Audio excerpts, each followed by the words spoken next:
Orozco esta invitación para dar testimonio de lo que Coyoacán en lo particular ha significado en el tiempo comprimido. En realidad han pasado solo 100 años, muy poco tiempo, un instante, ante los ojos del infinito. De cuando aquí en Coyoacán nació indirectamente el movimiento muralista mexicano. Efectivamente, la tendencia de la cultura mexicana, como de la cultura en general, a final del siglo XIX era francófila al 100%. Hacia 1909, don Alfredo Ramos Martínez, discípulo y amigo de Claude Monet, regresa a México y en 1913 alienta la formación de la primera escuela al aire libre con el rimbombante pero optimista nombre de Barbizon. Unos años después, Fernando Leal dirigirá la escuela al aire libre de Coyoacán, en la que participan el grupo de los 6, que serían Ramón Alba de la Canal, Fermín Revueltas, Gabriel Fernández, Ramón Cano,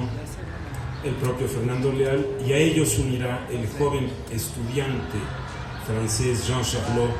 cuya participación en la gesta del arte moderno en México será sustancial. En ese momento, los horrores de la revolución hacen que el maestro Ramos Martínez quiera alejar a sus discípulos del fragor aún candente de la revolución que apenas acaba de terminar o que aún está en proceso de terminación. Y entonces dice: el indio será lo que quede, la revolución pasará. Es en ese momento que una mujer hoy día crucial, como lo es Frida Kahlo, pero antes que ella, Luz Jiménez, en realidad Julia, Luz, les voy a contar la anécdota de por qué se llama Luz, o ella adoptó el seudónimo de Luz. Ella, una mujer de milpa alta, que contribuye a enriquecer el conocimiento que ya tenía Leal del náhuatl a partir de su amistad con Manuel Gamio, su vecino. Estas cosas de las vecindades son muy importantes. Ella adopta el seudónimo de Luz porque es el primer artista al que se enfrenta. Después será modelo de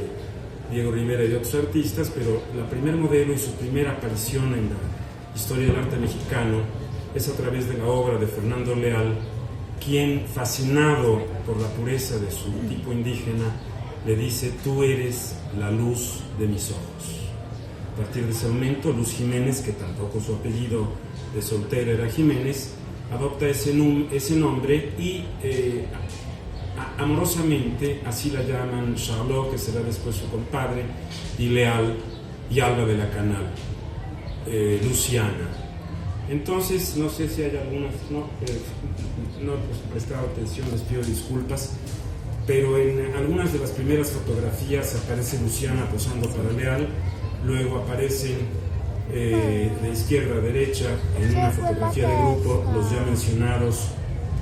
Charlot, Díaz de León, Leal, Ramón Cano y Alba de la Canal en Coyoacán, confabulando lo que va a ser la gesta, el origen del muralismo. Pero es precisamente aquí, en la Escuela de Pintura al Aire Libre de Coyoacán, que Leal desatiende el llamado de Ramos Martínez hacia el rescate del mundo indígena y voltea por primera vez los ojos hacia la revolución, en este caso la revolución zapatista. Lo dice Charlot en una entrevista que le hace su hijo John, muy amigo mío por cierto, en 1971. Dice: Leal fue el primero en mostrar simpatía hacia el movimiento agrario. Y así pinta un cuadro que será la piedra angular de la Escuela Mexicana del Muralismo, que se llama Campamento de un coronel zapatista. Hago notar en este cuadro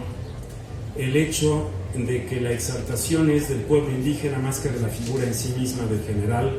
aunque si ya lo había retratado, pues lo había conocido personalmente en 1916. Este cuadro, en su estructura compositiva, representa los 3 momentos que caracterizarán la visión histórica que el muralismo mexicano tendrá de México: periodo prehispánico, la composición piramidal; el sincretismo religioso a través de la Virgen de Guadalupe en la cima del sombrero del zapatista central, y la imagen misma de la Virgen, que es el estandarte y el símbolo del cual parte la bandera nacional, al ser símbolo del sincretismo, símbolo de la independencia y símbolo de la revolución. En una coincidencia con su amigo entrañable José Clemente Orozco, Leal exalta más a la figura de los zapatistas que a la avenida agraria. Justamente hoy, Día del Padre, un regalo del infinito me llegó casualmente revisando el archivo, mi archivo, y es la respuesta manuscrita, un borrador de las cartas, una respuesta a las cartas que Orozco le había enviado desde Nueva York a mi padre en la famosa primera exposición de arte mexicano organizada por él y por Alma Reed. En esa carta afectuosísima, mi querido José Clemente, etcétera, le cuenta todos los pormenores de lo que está sucediendo aquí. A partir del cuadro Campamento de un coronel zapatista, me permito cerrar la digresión, Vasconcelos invita a Fernando Leal a elegir al grupo inicial de los fundadores del muralismo, que son 6. Los que invita a Leal son su amigo Jean Charlot, Ramón Alba de la Canal, Fermín Revueltas, y ellos son los 4 que él invita. O sea, él, Revueltas, Alba de la Canal y Charlot. Separadamente, Vasconcelos invitará a Diego Rivera y a Roberto Montenegro. Años después, ya cuando este ciclo inicial del muralismo se ha cerrado, después de que Leal, mientras Rivera flota en ese momento en meditaciones filosóficas post-vasconcelianas, Leal orienta incluso desde el punto de vista arquitectónico el movimiento, porque los danzantes se encuentran en el ángulo del Colegio de San Ildefonso, que indica el lugar de la masacre del Templo Mayor, y restablece en un diálogo con Charlot, así como Revueltas con Alba de la Canal, el culto a Tezcatlipoca, marcando así la ruta temática, estilística y formal que seguirán todos los muralistas después de él. Inmediatamente después, con una fuerza telúrica tremenda, se adherirá al movimiento José Clemente Orozco, cuya experiencia como caricaturista y participante en el Frente Carrancista le había hecho, como el caso de Leal, ser testimonio en primera fila, y como el caso de Siqueiros, de los eventos sangrientos que llevarían a la culminación de la revolución hacia 1921. Es Leal quien le enseña a pintar al fresco a Orozco, puesto que los primeros experimentos que dan resultado son los realizados por Leal y por Alba de la Canal. Jean Charlot pintará, para simplificar tiempos, en una técnica en la que, en vez de utilizar la cal apagada, utiliza el cemento, y esto causará deterioros en su obra de reminiscencias uchelianas. En el curso del tiempo, estos amigos, que permanecerán tales en una escena como puede ser el Renacimiento italiano, tendrán divergencias, fratelanzas, discusiones, ironías sin fin, que en un momento dado cierta política oficial malentendida, queriendo favorecer a unos y reduciendo así la importancia de los toros, han querido minimizar y opacar un fenómeno cuya importancia a nivel continental y mundial es mayor. Hoy día, justamente, mi querido amigo André Orozco, mi entrañable amigo ya desde hace 40 años, Juan Coronel Rivera, nieto de quien en el muro de Charlot aparece junto a Leal retratado, autorretrato de Charlot, retrato de Leal y retrato de Diego, el primer homenaje a la primera tríada que, emulando lo que sería la tríada de los grandes del Renacimiento italiano,